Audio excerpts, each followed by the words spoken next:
तुलसी भरोसे राम के, निर्भय होके सोए, अनहोनी होनी नहीं, होनी होए सो होए।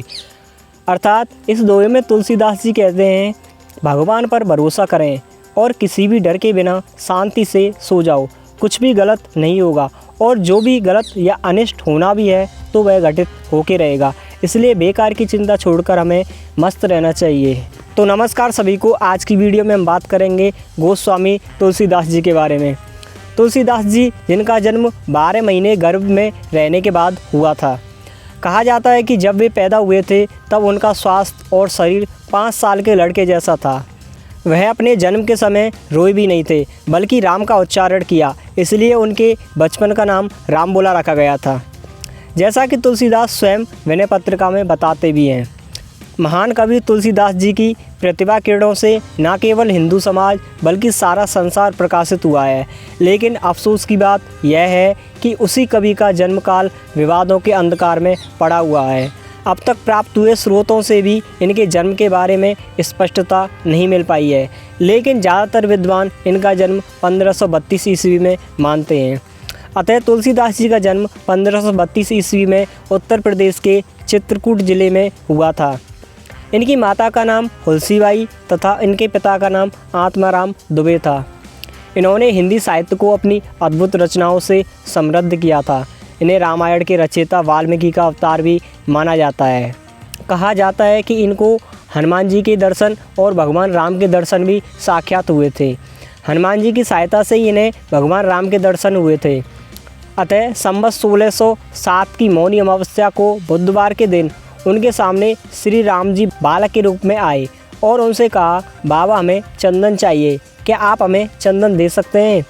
हनुमान जी ने सोचा कि कहीं ऐसा ना हो कि तुलसीदास जी भगवान राम को पहचान ना पाएँ, इसलिए उन्होंने यह दुआ कहा, चित्रकूट के घाट पर भई संतन की भीड़, तुलसीदास चंदन घिसै तिलक देत रघुवीर। ये सब उनकी पत्नी रत्नावली के कारण हुआ था कि वो भगवान राम के दर्शन कर पाए, क्योंकि तुलसीदास जी अपनी पत्नी से बहुत प्रेम करते थे।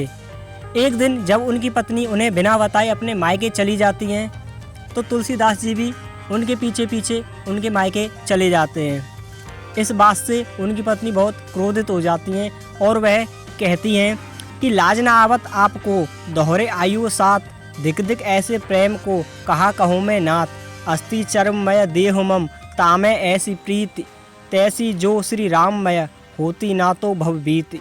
रत्नावली के इस कथन पर तुलसीदास जी ने वैराग्य धारण कर लिया तथा इससे प्रेरित होकर तुलसीदास जी हिंदी साहित्य के महान कवि बन गए। इनकी रचनाओं में भाव पक्ष व कला पक्ष का अद्भुत समन्वय देखने को मिलता है। अंततः इस महान कवि का स्वर्गवास 1623 ईस्वी में तथा संवत 1680 ईस्वी में हो गया था।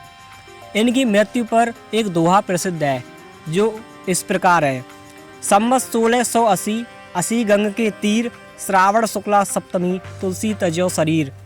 यदि हम उनकी रचनाओं के बारे में बात करें तो उनकी रचनाएं निम्नवत हैं: रामचरितमानस, रामलला नैचू, कवितावली, दोहावली, बरवे रामायण, पार्वती मंगल, जानकी मंगल, सतसई व वैराग्य संदीपनी आदि। उनका एक प्रसिद्ध दोहा भी था जो इस प्रकार है, तुलसी काया खेत है, मनसा भयो किसान, पाप पुण्य दो बीज हैं, बुबे सोलोने निदान। अर्थात गोस्वामी तुलसीदास जी ने इस दोहे में कहा है कि शरीर मानो खेत है, मन मानो किसान है, जिसमें यह किसान पाप और पुण्य रूपी 2 प्रकार के बीजों को बोता है। जैसे बीज बोएगा वैसे ही इसे फल काटने को मिलेंगे। अर्थात यदि मनुष्य शुभ कर्म करेगा तो उसे शुभ फल मिलेंगे, और यदि पाप कर्म करेगा तो उसे उसका फल भी बुरा ही मिलेगा। तो यह थी गोस्वामी तुलसीदास जी के बारे में वीडियो। यह वीडियो आपको कैसी लगी यह कमेंट करके ज़रूर बताएं और अपने दोस्तों में इस वीडियो को शेयर करें। तो नमस्कार, राम राम, जय श्री कृष्ण।